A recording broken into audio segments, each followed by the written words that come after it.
Welcome everybody to the 5th episode of Borak Bursa, where we talk about anything financial related to all Malaysians.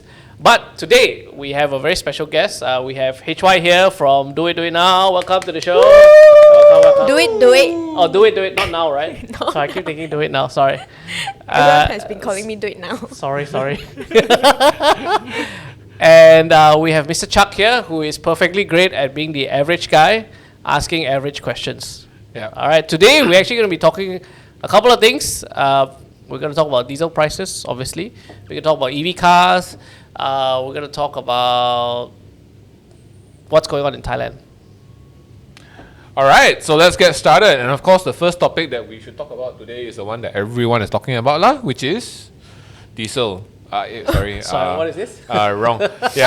Diesel. Yes, here we go. Okay, so government sets new diesel price at 3.35 per litre, which is a big jump from the old price. From 215, right? Yeah. So it's 120. Yeah, so that's about 50%. More than 50%. More than 50% jump. So first of all, I want to ask you guys, do you guys drive diesel cars? No. Okay. I was very close to buying one actually. So I was considering between a pickup truck or my Prius, which I eventually bought. Now I'm damn glad that I bought the Prius. Okay. Yeah. So I just wanted, because everyone's talking about this, right? And I kind of wanted to ask about the perspective of like, how is this going to affect the market and the economy? Like, I feel like we're just picking up now, and then you have this. Mm-hmm. So what do you guys think like is going to happen from here on in? You go first. I go first. Okay, so long one or short one? Huh? Long one or short one? Wow. Long answer, short answer. Okay. Let's. Okay, so I think this was overdue, if you ask me. If you look at our fiscal budget, which is our government budget every year, you're gonna realize that a bulk of 85-90% is spent on OPEX, operating expenditures, and we have very little left for capital expenditures, less than 10%. And the question is, do you invest now for a better future? Because whatever seeds you plant today, you're not going to get tomorrow, right? To get more government revenue, grow the economy, and so on and so forth. Or do you take what you earn today and consume it? Right. And that's essentially what subsidies are. Okay, so maybe from a necessity standpoint, okay, yes, we need more money, so we need to start charging for diesel or remove the subsidy for diesel. Yeah, Fine. I think it's just remove subsidy for diesel, yeah. But, okay, that is the need. Then what about the effect? What do you guys think of the effect on the market? Price hike.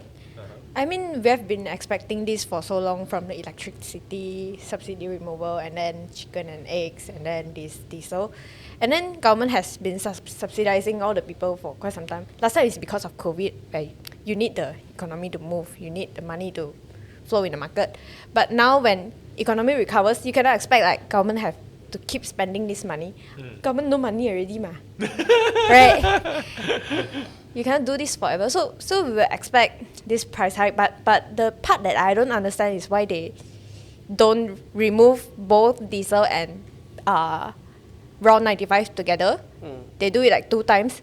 Where you get these sellers to do price hike for 2 times, right? Yeah. I think a lot of business owners or sellers, they take this opportunity to increase their price. Sure. But some logistic companies is still getting subsidized, but I think most of them will increase their price. Yeah, Would you agree that this is going to bring about inflation? for sure, of course. So then would you agree that it's a bit weird for them to launch one, remove one subsidy, and then later on in the same year, 2024, right? They're saying that potentially second half of 2024, they're going to remove the second subsidy. So it's like, we were talking about this just now off air, it's like you rip off half the plaster, and then you rip off the other half of the plaster later. I think, the last time we had such a big jump was actually during Badawi's administration, when price went from $1.50-$1.60 for RON 97. Back then there was no RON 95. To 270. It's huge, right? So of course there was cash handout, $600 or $900, whatever it is. I think because subsidies have been such a staple. Subsidies are actually meant to be short term. Yep. It's not meant to be long term, but it's been going on for the last 30 years. So it's no way it's short term, right? And then people are comfortable with it already. Right. Yeah, they get used to it, right? They're so used to it, right? Yeah. And you're actually artificially deflating prices. Or you just combine those two words. I know exactly. Artificiating. Artificiating keeping prices artificially low. I think doing it two waves. My thought process is that okay, let's start off with diesel because it's a smaller kind of segment. Let's market see. Yeah, let's test and see what happens, and let's learn from that how we can probably implement it better for 95, because that it's one fell swoop, but there are so many variables that maybe you may have missed, right? Yeah, that's what they say lah. They want to wait for this diesel subsidy removal to stabilize, and then they think whether want to do this around 95. But I think the thing that I don't really hear people talk about is this abuse of this subsidy, where you have diesel leakage. Yeah. Do you know about this? Yeah. I read about it lah. So basically, it's mainly out of the country, right? People buying it in the borders and then shipping it across, because Right. our price is like what, less than half of what it is in Thailand. It's or cheapest among ASEAN. Even now also it's still the cheapest, right? It's still the cheapest. Yeah, It's just less the cheapest than before. I think it's like four. I think we are the second cheapest. Brunei is cheapest now. Oh. yeah. After the Brunei- removal. Brunei is free lah, basically. Yeah. It's like water. Probably water is more expensive, right? Yeah. I think it's $4.30, $4.30 the last time I checked, Thailand Yeah. at the border, and then now it's $3.35. So it's Yeah. I mean, I think when you have a big price difference, there's always going to be some leakages lah. for sure arbitrage, right? Yeah. Like last time when I went to Langkawi for a holiday, and then the hotel got no more water, so we brush our teeth with beer because it's the same price. So after you brush your teeth, you still smell like you're drunk. So, yeah. Okay, cool. Anything else that you guys want to cover on this? I mean, it's a hot topic right now. So, like, what do you guys feel that? I think a lot of people are quite upset about this, and yeah, you're right. HY said, it's, Yeah, a lot of people complain that the 200 ringgit cash aid is not enough for them. Is it? Is it enough? Do you guys think? Or somebody did. I think one of the Chinese papers they did like if you drive this car, this is how much your full tank is, or whatever, right? So maybe we split two businesses and consumers, Yeah. right? So okay, consumers, very small market, drive diesel cars, right? Yep. If you look at the number of diesel cars that are there, we also have to understand that diesel. If you look at the hydrocarbon of diesel versus petrol, it's got much longer chains. Therefore, you realize that when you, like a normal average car, if you get a full tank of 50 liters of diesel versus 50 liters of petrol, you get almost double that of petrol, Yeah. right? So actually, it's sorry. it's enough. It's for, actually for these targeted people. Is it more than enough then? I Do you think think that some people will benefit from? Oh, I'm off mic. Sorry. Do you think some people will benefit from like actually like they spend less than before? no, I don't think they will. Of course, there will be price hikes lah, but I think I think things were just artificially too cheap. So if you travel around this region, just ASEAN, and you do the same math, we are still like HY said, the second cheapest in this region. So maybe I would encourage our retail Malaysians to travel a bit more and go and rent a car, get some fuel, and kind of figure out the prices. So we're still actually relatively in this region very, very low in terms of price. Yeah. Just sucks if you drive a diesel thing and then now you. I think as long as you drive, RON 95 is going to come anyway. So I think as long as you drive, yeah. So okay, wait, sorry. Then you guys said something about how like this is like a test for the government, right? So what kind of differences do you think that they will take when it comes to the RON 95 removal of subsidy next time? Like what changes do you think that they will find? I think they're still figuring out the effects. I think it's only been 10 days, right? Yeah. 11 days, Yeah. right? So I think we have to wait and see. I'm not sure, really. Yeah. Right. But I think the inflation rate will still be in control lah. You reckon? I think so. The expected is like to 3.5. 3.5, quite normal lah, right? I mean, But actually, our inflation rate in Malaysia It's quite controlled, over right? the last 2 years is super low because really doesn't feel like it, man. Not when it comes to renovation, anyway. Well, I mean, give you an example, right? So when Ukraine, well, Russia and Ukraine, they went to in a conflict. Europeans during winter they had to heat their homes, right? Which is something Malaysians are probably less familiar with because we use electricity to heat to cool out our homes, right? Yeah. So prices for household electricity literally went up 10 times. So just to give you an idea, you went from Where? In Germany. Oh. So if you were paying $500 a month for power, it's 5,000. That was the difference. So I think whatever we're feeling in the last 2 years, yes, inflation's there, but it's not crazy, right? I think everything is relative. If you think of U.S. Housing interest rates, right, they were sitting at 0, right, 2 years ago. Today it's 5.5. So your mortgage payments literally went up at least 3 times. So that sucks up a lot of discretionary spending. I don't think Bank Negara has kept it relatively flat. Yep.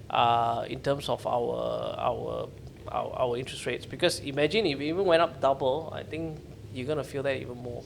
Yeah. Yeah. But I mean, just from another perspective, what also hasn't gone up? Salaries. Yeah, I think the problem is your salary don't go up. Yeah. Yeah. But I saw a lot of comments under that his post on this diesel. A lot of people saying that at this point of time you remove this subsidy, people are struggling. Do you think people are struggling? I think definitely. I mean, we look at retail markets, right?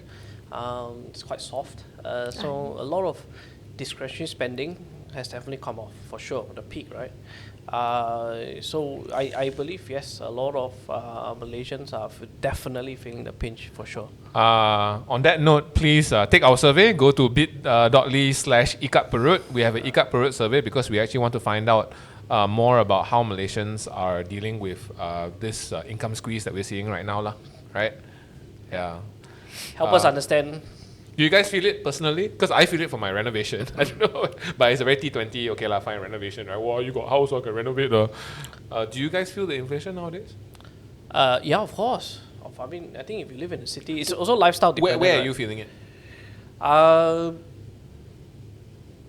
Because I have very young children, so I buy a lot of milk powder. So milk is predominantly imported. We're not self-sufficient yet. And I think they put a tax on it. Plus, on top, you see the weakening ringgit.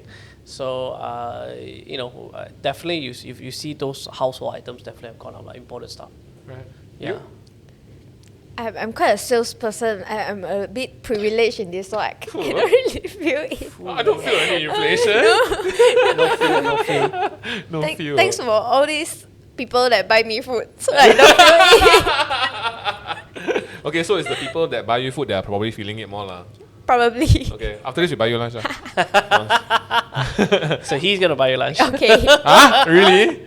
We'll talk later. Anyway, okay, so the next topic that we want to talk about, actually since we're on cars, right, is the EV road tax.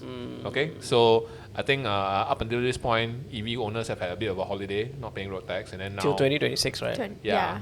And then now this is going to be introduced. Yep. It's not that much. Like, do you guys, what do you all feel? Like, when you saw this number, when it finally came out, do you think, it's actually quite cheap or it's actually quite expensive? I think it's actually quite cheap because I saw the news talking about this new road tax structure is much cheaper than the original structure. But my understanding towards road tax is to protect the road, right? Supposed to be, yes. To so maintain. Why they charge this road tax based on engine instead of the car weight? That's a good point. Okay, so from my understanding, it's like last time hybrid also, I think they had, no, it wasn't a road tax, it was a sales tax, right, for hybrids. But it's to encourage the kind of motoring that they want, I guess. That's why the higher your CC, the more road tax you pay. There's nothing to do with the road, ma. I mean, I got a 6-liter engine, I'm not gonna demolish the road, right? It's more like... it's to shape the national automotive policy. Yeah, shape the national automotive. So if they want to encourage EV, which clearly they do, then they make it cheaper, lor. Yeah. But my personal pet peeve is why hybrid don't get the same kind of benefits. Because it's got an ICE engine, right? Yeah, but I mean, it's also reducing fuel subsidies, man. I mean, sorry, it's also reducing fuel needs of the country, man. Yeah. I guess it's more converted, right? Rather This than- new EV tax is based on power output, right? I think Yeah, so. yeah. Power It's based on output, yes, power yes, yes, output. yes. I have no clue. I don't have an electric car. And when I looked at the table, I couldn't differentiate because I'm still thinking in the traditional sense. 1.5, 1.6. I look at what? Kilowatt? What? Hour? Yeah. So there's no reference personally for me. I guess for most people who are not EV lovers, they probably won't know. Yep. Yeah. And also like the EV sales are really, really, really going up. I think it's doubled, and then it's probably projected to double again, like 20,000 from 13,000. So, what kind of industries are going to benefit from this kind of thing? Do you think? Because you're always about spotting markets before they happen and stuff like that, right? So Yeah. there's obviously a huge EV boom, not coming just to Malaysia, but the rest of the world. I think this EV movement has been happening in the US for the last 10 years. We're not seeing anything because it's a very fragmented market. So like, you're going to have, say, probably the most obvious one would be like superchargers, the chargers, right? Yep, the the charge. charger. And I think there are a lot of companies that are out there. These generally low barriers to entry, nothing majorly high tech. Yeah. Yes. And of course, it depends on location or landowners, right? So I think it's quite fragmented in that sense. Yeah. I mean, from what I understand also is that the market has changed now because China is coming in, and China is making it very affordable to... Yes, they're actually throwing prices. Yeah. Damn They cheap, got right? a lot What's the of cheapest one now, brands that I'm not Like sure. 100K can get already, something 20K, you can get a MyV equivalent of an EV. But from what I know, Malaysia? Not in Malaysia. But from what I know, BYD also slashed their price for like 20K per car. Yep. So, but for us, I don't see any impact on us because government is still, they don't allow this EV to sell below 100K in our country. Oh, is that right? I didn't know Yeah. that. Yeah, Yeah. because you Oh. want to protect the local markets. They want to wait until like our local producer, they come up with Of this course. EV already, and then they Yeah. just allow people to sell below that Yeah. price. Yeah. Of course. Yeah. Yeah. Why did I It's not just a think of bit protectionist. So I think actually in relation to RON 95, I think the whole idea, the grand plan was really subsidies were going to be removed anyway or reduced. Yeah. So I think what they were trying to do was actually, because you're going to look at, say, the B40, M40, T20, right? Yep. And I think this last 2 years or 3 years where you have no tax, no excise duty and tax on EVs for cars above 100,000. Obviously, it's very much largely targeted at the T20 households, right? Why would T20s need to benefit from this? I mean, they're already T20, right? So I shouldn't think we be it's kind of, benefiting? I see it as being a little bit fair in a sense that, look, we're going to remove those subsidies because it's going to be targeted subsidies, right? Remember? Right. Okay, I see where so you're the going. T20 guys are definitely not going to get the subsidies. Yep. Yeah. Right. So here's the opportunity. I'm giving you an alternative. Instead of having no alternative, go buy yourself an EV, pay, say, lower road tax. So what you're saying is they're forcing rich people to drive electric. No lah, they're encouraging, forcing, ayo. And if you look at our, since the birth of Proton, the government has always been very focused, or they've always had the national automotive policy in mind. So it's very much shaped by that policy that they want to go for. Which is? So local, definitely local. Yeah. And then that's why we have Proton, Produa, in those days, Innocom, and so on and so forth, right? Yeah. Now it's looking like, the same thing. It's still somewhat protectionist because of 100,000 above. Yeah. Until locally we can compete and produce our own cars as well. Yeah. Yeah. Do you think this is good for the local industry or not good? Yeah. You think it's good? Yeah, because you cannot allow something that happened in China where their EV, I think their EV producer might not be even making money, they just throw prices. You reckon they're not making money in China? I didn't really go and study about that, but that's what I heard. What do you think? Is that I think. you think they're throwing price right now just to encourage the adoption? Well, actually, if you look at China's automotive kind of growth plan, 30 years ago, they decided, if we're going to come in and compete on ICE engines, petrol cars, we're going to lose to the Japanese, right? If we're going to do diesel, we're going to lose to the Europeans. So we can't play catch up. So they had to leapfrog, and therefore they focus a lot on EVs. Yeah. Right. And because of that, and the scale of what China has become, being the world's manufacturer for about everything. Yeah. Yeah. They have obviously achieved some very major milestones in efficiencies. On top of that, one of the key components of making batteries will be rare earths, right? Yeah. And they right now control more than 50% of the world's supply of that. So I think it was very intentional that they did that.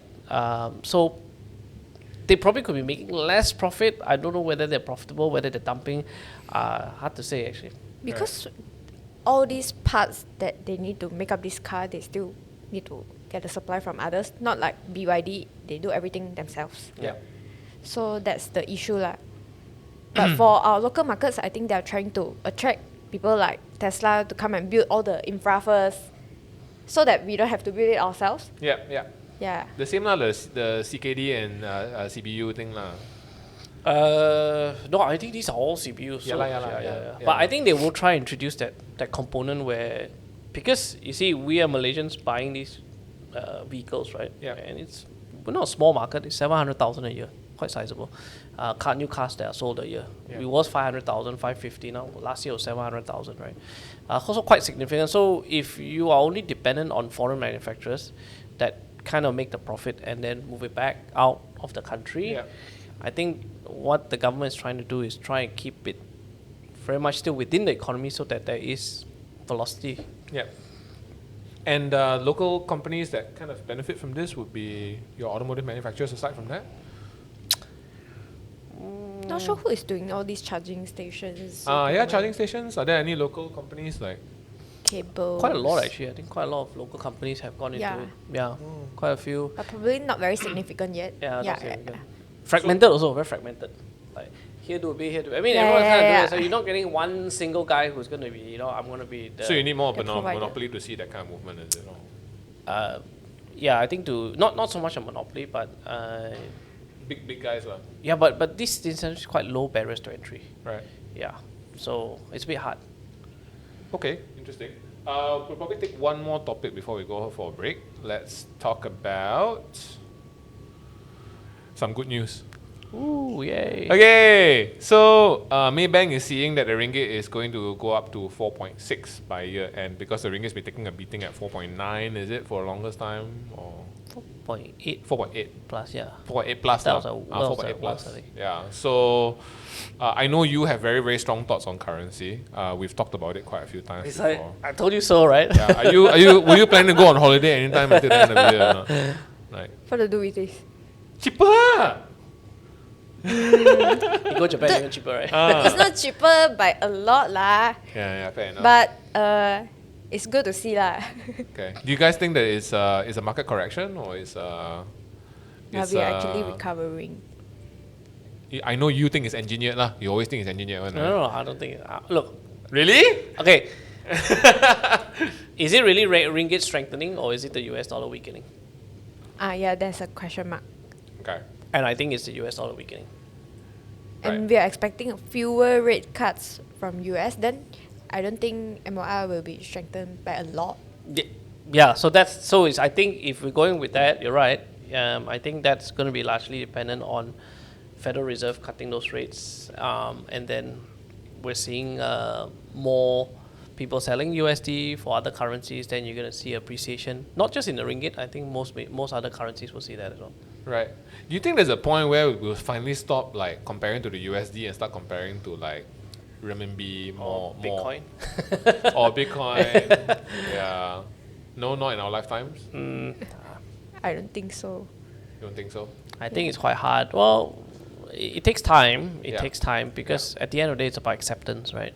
Yeah. And right now, it seems like the world still accepts USD. Yeah. And don't forget, our interest rates are much lower than the US, and we've not had this ever before in the last 30 years, where our interest rates are lower than a developed country. Yeah. Yeah, it's But- always the other way around. But we also need to bear in mind that our biggest trading partner is China. Yeah. And what I heard from the Sasana Symposium in Bank Negara yesterday is they talk about this. They're encouraging the transaction to be done in renminbi. Right. Yeah, That's what they do lah. And government is actually encouraging people to convert their foreign currency back to Malaysia at this point of time. For those already realized one lah, those assets that already realized they. So maybe is it that they are turning off the taps and stuff like that to make the ringgit go back up so that people bring back investments into the country, or? Yeah, so they're creating demand, right? So Yeah. I think a couple of years ago, there was a policy where you had to convert, I think 75% of your holdings into ringgit, especially for exporters. So that was to force demand for the ringgit, right? So that it doesn't keep sliding. Yeah. And so this trajectory, is it going to be temporary, or is it going to be like, are we going to see ringgit go back to, I don't know, 3.8? Wow, I can't remember when it was 3.8. When was it 3.8 to the USD? Like what, 8 years ago? Actually, it went lower than 3.8. It went to 3.4, I believe. When was that? Yeah. After we depegged, I believe. Oh, this is like ancient history lah. 2011, I think. Oh, we is it? depegged the same time as China did. It was concerted effort together, yeah. Yeah. So And- you are looking at 3.8. 3.8 would be nice. Later when you go back home, your pillow you put higher and then you sleep at 3.8 already. Yeah, and also like my iPad will be cheaper, you know. Yeah, a lot of things will be cheaper. But don't forget, we're still export country, Yeah. yeah. So when Yeah. you have a strong, When you have a weaker currency, it will be more attractive for people Correct. to buy from us. But The then developing as country. consumer very pain one eh. Yeah lor. yeah, it is definitely. Yeah. Especially when going on holiday, that's when you really feel it lah. Oh yeah. Yeah, Outside yeah. of Malaysia, you feel Sorry, it. hashtag T20 problem. Okay. Oh man, I go on holiday. I tell you what, I suffer so much, man. Everything is so expensive. It's like cuti Malaysia lah, bro. What the hell, man? Okay, let's talk about. Okay, so this one is basically there were some US gains also. Okay, so basically, right, this was shortly after the news. Maybank sees it rising, and then suddenly dollar gained back again based on US jobs data. Yeah. Okay, and then I was trying to make sense of the article, right, and then I saw this one line, right, that just like it made me want to give up on finances entirely, lah. Actually, Sorry, I don't yeah. understand this part. You also don't understand, right? It's like, what the hell is this, man? Can you explain this? Or I really thought it's my angmo no good eh. yeah, I mean no, I also cannot understand it. What the hell are they talking about? Strong non-farm payrolls data, seasonally high dividend repatriation, like. You know So- when so I look which at is this, this So you can see the loading sign of my wait, head. wait, let's play a game, okay? Wait, first of all, I ask Alvin. Alvin, do you actually know what this means or not? But don't say yet. Don't say it. Do you know roughly what it means? No, can I ask you a question? Okay. What is this? Which article is it referring to? The second one. Oh, okay. That means this is why the USD is going back up a bit. Oh.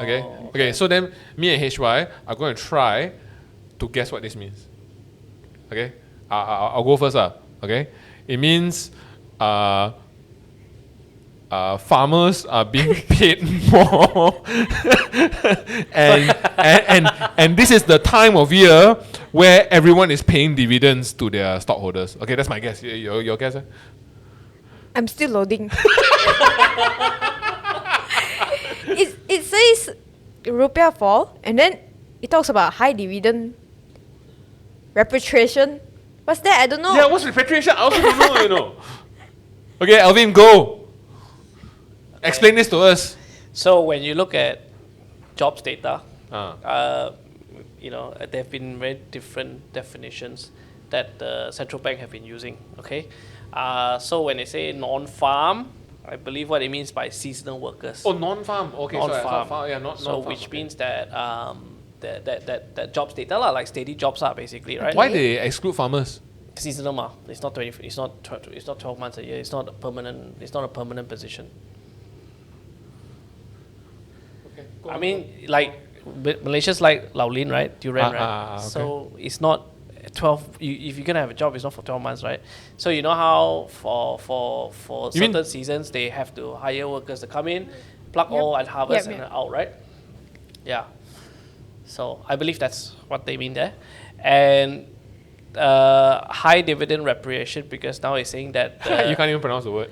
repatriation. Sorry. My English is not so good.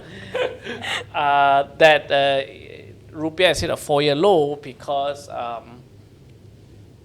my guess is that this point in time, whichever you are taking this article from, that people are selling the rupiah and moving money out. Okay. If you think Alvin got it correct, let us know in the comments. But side topic, that's why I love going to Indonesia. Why? Very cheap. Oh, yeah lah. It's always nice when another country makes us look like, like Better. yeah, better, Oh my right? god. Yeah. I like going to Indonesia, I like going to Philippines, yeah. Okay, so let's take a break first, and then after that we'll come back with things happening in the Thai stock market. Thailand.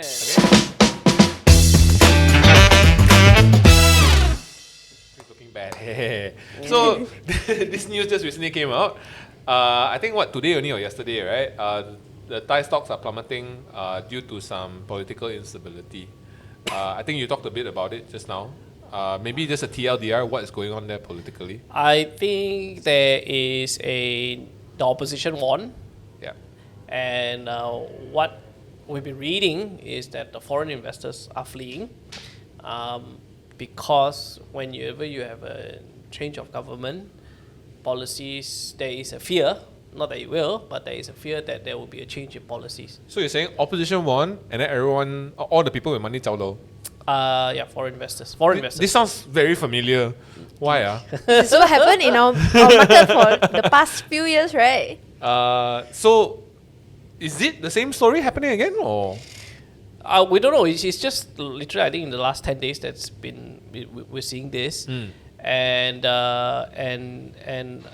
because we have to understand, like, money flows to path of least resistance, lah, right?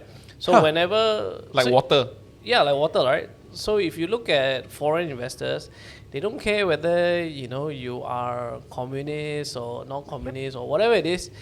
I think stability is absolutely essential because it gives you an idea of predictability. Yes. So when there's no stability, there's no predictability. Therefore, uncertainty. Therefore, Okay. Let me ask you guys. Flight to safety. Let me ask you guys a question from my perspective, because I'm the average guy, whatever, right? So after the 2018 election, right? I think a lot of us didn't expect the government of 40 plus 50 years to fall, right? And a lot of people were very optimistic. A lot of people were like, "Oh my God, finally, Malaysia's got a new dawn. We're gonna whatever, right?" I think Malaysians are optimistic. Most Yeah. Malaysians- most Okay, Malaysians- yeah. I'm talking about people like me, Malaysian, okay, all Most very Malaysians, optimistic. yeah. And I honestly thought that oh wow, okay, so we're gonna remove all the corruption, we're gonna set everything right, and we're gonna start a new dawn, and the economy is gonna be better and everything. And the currency just kept deteriorating, and it never stopped. I wanted to ask the two of you, during that time, 2018, new government took over, because this is a similar situation we're seeing in Thailand now. What did you guys feel like? I think 2018 I still didn't get to vote. Oh wow. But my point. You are so old. Oh, wow. We are so old. Oh my god. so sorry. Oh dear. Well, were you in college or? Yeah, think so. Okay. But my point of view is, it's not about who that wins. Again, he got the point that it's unstable, so people don't have the confidence. Yeah. So basically, what you guys are saying is that the leader doesn't matter as long as the leader stays the same. It's not, it doesn't matter at all. I mean, the leader matters in the long run. Actually, the policies that the leaders implement is key. Yeah. Yeah, policies. Take the personality out. Okay. So and a lot of people say Najib was actually a very, very strong policy wise, but from the view of investors, is it that they are worried that they cannot policy needs time, right? So if it keeps changing, then they can't predict what's going to happen next, and that's why they will. Uncertainty. Yeah. Yep. So they'll always flip to somewhere more stable, always.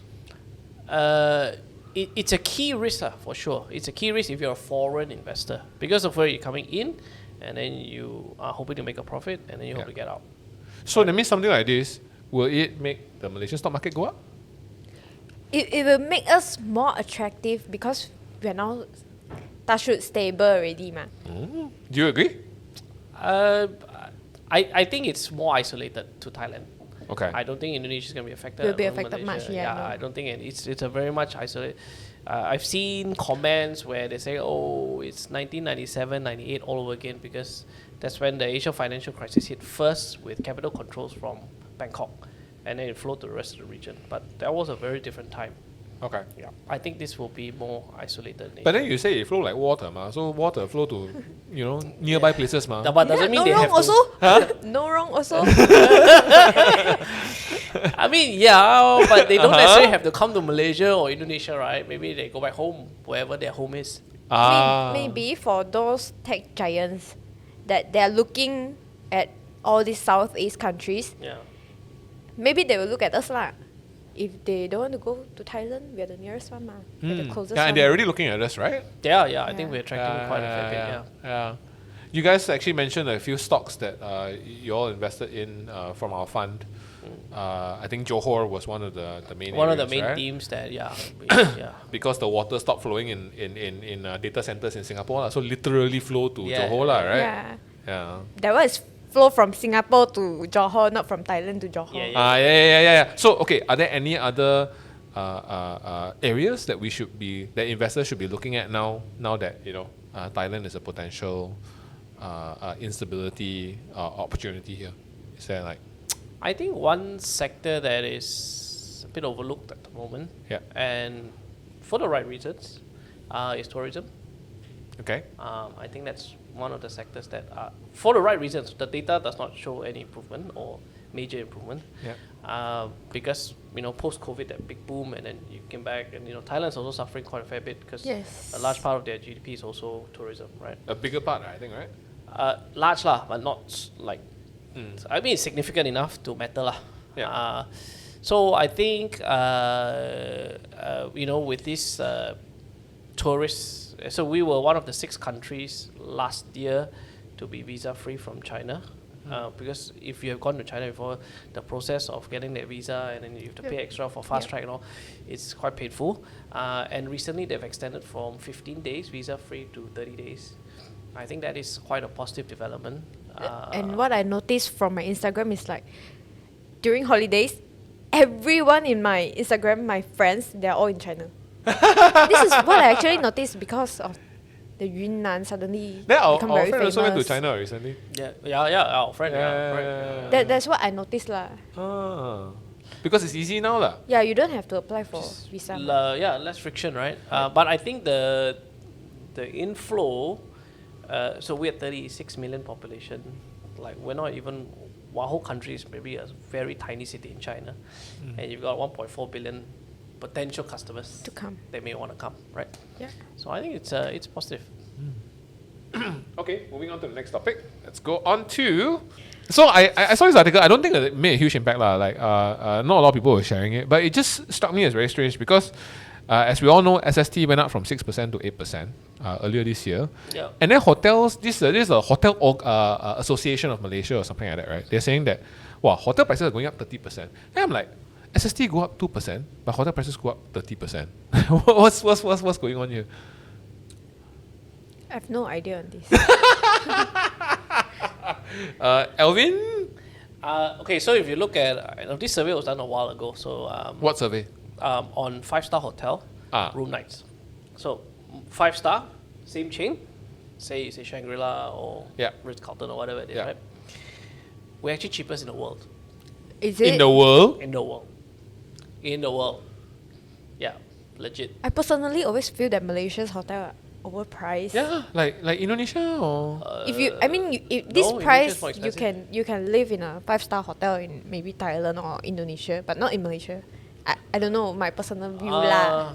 but only 5-star lah. 5-star. So yeah, 5-star. So again T20 no, this one T10 problem lah. I think not T20. Yeah. But T20 cannot live in 5-star, man. I cannot lah. I don't know about you lah. But this was done a while ago. Yeah. So maybe what we're seeing is a bit of a global price adjustment. So it's got nothing to do with SST, yeah. Don't think so. So they're using SST again as a springboard to increase the price of roti canai. I mean, Always on. guess so. Yeah. I guess so. Roti canai will find any reason to increase one, right? It's like, wow, price of diesel went up 1 cent. Okay, roti canai got to go up 50 cents already, right? Yeah. And when if there's no SSD, they also won't decrease the price one. They just go up. Yeah. Exactly. So you remove it and then nothing happens, Yeah. right? Yeah. It's like, wah, nasi sekarang sudah naik 10 sen. That's why my roti canai have to be like, 50 cent more. It's like, well, but bro, roti canai got no nasi inside also. Bro, go talk It's to like- your supplier. Yeah, it's labor cost. Yeah. Okay, cool. And finally, our final topic for today is... Okay, so Rafizi basically said 12 Malaysian companies are among Southeast Asia's top performers for this year. So at first when I saw this article, I was like, it was very, very difficult to find out who the 12 companies are. I still cannot find it. So are we guessing? Later, companies yeah. today? You guys can But guess. based on what? Performance based on what? What's the metric? Stock market price, I think.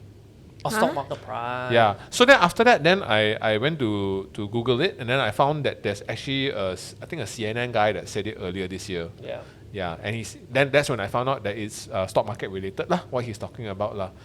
So actually, it's not listed in here, but which 12 companies do you think are performing so well, and are they within your fund or not? I hope so. But what kind of industries are performing really well this year? But my guess is YTL Power lah. Yeah, I guess so. Yeah, YTL. The rest I really don't know. Yeah. Some more? YTL Power? One? You saying this year, right? Yeah, this year, 2024. Yeah. Sunway.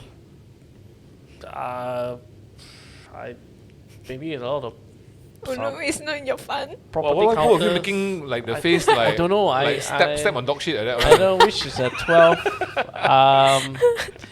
I mean, you say outpace ASEAN, the whole ASEAN, right? Yeah. So I have to be familiar what goes on in Thailand, Indonesia. No, yeah, but this is basically saying that out of the 15 top companies 15? performing... Is it say 15? Yeah, it says 15. The article says 15. All right, 15. So 12 are Malaysian. So I mean, that's a pretty good achievement, right? Like you're saying, like we're the most I didn't dynamic. know we are in terms so of- good. Yeah. I mean, of course, cherry pick on this kind of thing. He wait until the market condition So, just yeah. nice And for then this. plug in the and, news. Then plug in the But I news, think right. it's got to do with so if you look at the last 2 years, I think globally, of course, we know what happened in US. Like US market has recovered. Yeah. Right now, the S&P is higher than it was at the peak of COVID. Yeah. Fully recovered, right? Ex-Japan, if we're just talking about Thailand, Indonesia, until recently, what happened to Thailand, I think most equity markets or indexes have recovered. But Malaysia has been a major laggard. So even when all these equities, all these indexes have recovered, actually we did not. In fact, if you look at since 2018 until today, right? All world index is here. I'll put it here. All world index is here. Malaysian index is still here. Yeah. So the best performing, I think, has got to do with timing, because our markets were flat for 6 or 7 years, pretty much from if you take it point to point. So even if we are up, 20%, we're still way far from Yep. global markets, right? In recovery. Don't compare with other people lah. yeah lah. So As long as it's up, happy enough already. But you also monitor quite a lot of stocks on your channel. And are you seeing this as well, that we are lagging behind other markets and we're starting to pick up now? We memang lagging behind lah, but with all these government initiative and all this plan, Yeah. we will recover lah. I mean, maybe not recover that much lah. Has it started already, you think? Yes, as in stock price, but Yeah, stock price. fundamentals wise, I think not reflected yet. Not really reflected yet. Oh, you differ from him. He thinks our fundamentals damn good one. I remember. yeah, our fundamentals are pretty solid, man. He always say that one. I- I never believe him, but he always Because says you it. don't look at bad fundamentals companies. Correct. Oh. So what we have noticed at EquitiesTracker, plugging, because we collect all the data, Yeah. right? Go to start.equitiestracker.com. So you don't even bother to look at all the bad companies. Yeah, we So- filter out the bad companies, right? And if you look at the last 3 years, sentiment was really bad. Malaysia, right? Any bad news you can think of is there, right? We got five prime ministers in the last 7 years. Ringgit is so weak. Blah blah blah. Okay, fine. But if you look at the 1,000 listed companies that are listed on Bursa, more than half are export oriented. And as the world recovered, a lot of their fundamentals recovered, but their price never recovered. So there was a very massive laggard effect, in my viewpoint, right? When we're talking about good companies, good Yeah. fundamentals, right? So of course there are some that didn't do so well. So the very companies that domestic only, maybe a bit challenging, right? Very hard for them to grow. Very hard, but those export guys are Doing good. doing well. And with the weak ringgit, they report even more profit in ringgit. So you've been monitoring the market since what year? 3-4 years ago, but I actually started invest from 18 years old because my Which is family's last year lah. yeah. Really, no, 3-4 years ago. It's 18 years old. Damn, I was trying to get the... So a lot of potential. Yeah. A lot of potential for growth. So, okay, so 3-4 years ago, do you see that there is a uptick this year? My personal opinion, Q2 2024 will be better lah. But then next year, I don't know, cannot foresee. Okay, and you? I'm bullish, man. Yeah, I'm bullish because I'm not bullish from a point of we definitely will grow. I think obviously there are a lot of uncertainties geopolitically. But I think from a laggard perspective, because we are just catching up, therefore it seems like there's growth, but really it's just price meeting value at some point. Right. Yeah. We're catching up. Yeah, catching up. Yeah. Yeah. We're making up for lost time lah. Yeah. Yeah, Yeah, because essentially what you're saying is we're export driven. So memang there is stuff going out, right? And because of the political instability, like water, basically all the investment has gone to other countries, not us. Yes. And then now since we're stable, the It's water just will flowing just back. flow Come back. back, yeah, because if you look at, we don't look at company data, let's say don't even look at company, if you look at on a macro level, you look at our balance of payments, you look at our exports, you look at our USD reserves, they're all higher than they were 3 years ago. Yes. So It's quite healthy, you know. yeah, so but yet our prices did not reflect any of that in the stock market. Yeah. So we're just catching up. Very positive sentiment to end today's session. Okay, thank you everyone for joining us for today's 5th podcast. I hope you enjoyed it. We hope we gave you good insights. Again, a very special thanks to HY. I know I'm not supposed to say do it now. It's do it. Please follow me. Remember to follow me on Instagram. Yeah, remember to follow her on Instagram. And then thanks to Chuck here for being the average guy asking perfectly average questions. questions. You're welcome anytime. Bye.